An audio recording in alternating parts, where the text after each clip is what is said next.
بۆ پێکهێنانی حکوومەتی داهاتووی عێراق شاندێکی پارتی دیموکراتی کوردستان سەردانی بەغدای کردو لە پێشەچیش سەردانی موقتەدا سەدریان کردو لە گفتوگویەکی دووکاتژێری بە زەردەخەنە و متمانە ڕازی بوون خۆیان دەربڕێ. پاشان کاروانی سەردانەکانیان دەستی پێکرد و قۆناغی دووەمیان عەمار حەکیم.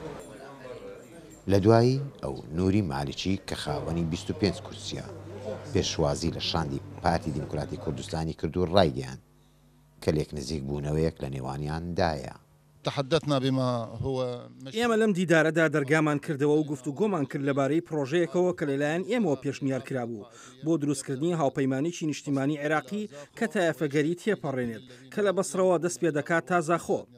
هەموو ئەوانە بەشداری تیادا دەکەن کە بە شێوەیەک دەڕواننە دروستکردنی حکومەتێکی ژیر.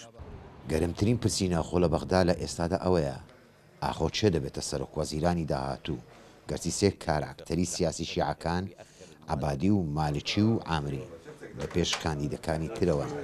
هەر بۆ ئەم مەبەستە شاندی پارتی دەڵێ ئێمە ڤیتۆمان لەسەر کەس نییە و ڤیتۆش لە کەس قبوڵ ناکەین.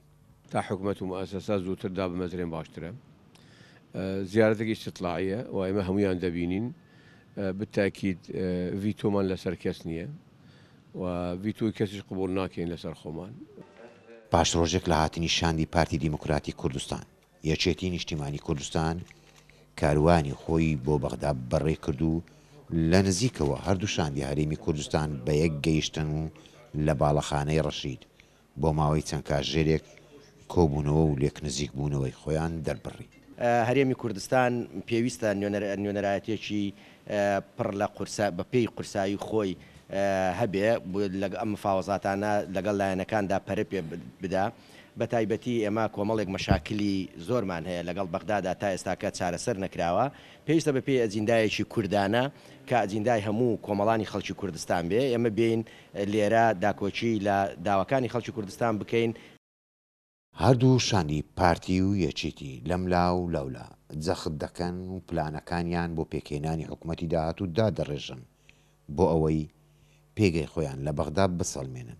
ئومێدەوارین ئەمە سەرەتایەکی باش بێت بۆ ئەوەی شاندی دیکە چ بە تەنیا چ بە هاوبەشی لەگەڵ لایەنە کوردستانیەکانی دیکە سەردانی بەغدا بکەن. ئامانجیش ئەوەیە کە ئێمە عێراق بگەڕێنەوە بۆ سەر دۆخی خۆی جاران عێراقی دەستور.